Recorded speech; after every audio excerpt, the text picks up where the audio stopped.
এই ধরনী আজকে পথে মোমবাতি তাই নিভিয়ে দাও প্রিয়, মনের আগুন মশাল করে তাদের ছুড়ে দিও, মনের আগুন মশাল করে ওদের ছুড়ে দিও।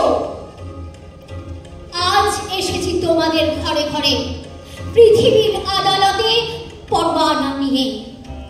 তোমরা কি দেবে আমার প্রশ্নের কৈফিয়ত? জানি স্তব্ধ হয়ে গেছে তোমাদের অগ্রগতি স্রোত, তাই দীর্ঘশ্বাসের ধোঁয়ায় কালো করছো ভবিষ্যৎ।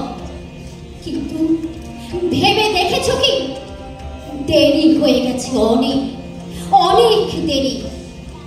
একথা ঘোষণা করে দাও তোমার দেশময় প্রতিবেশীর কাছে। তারপর নিঃশব্দে দাঁড়াও এ লাইনে, প্রতিজ্ঞা আর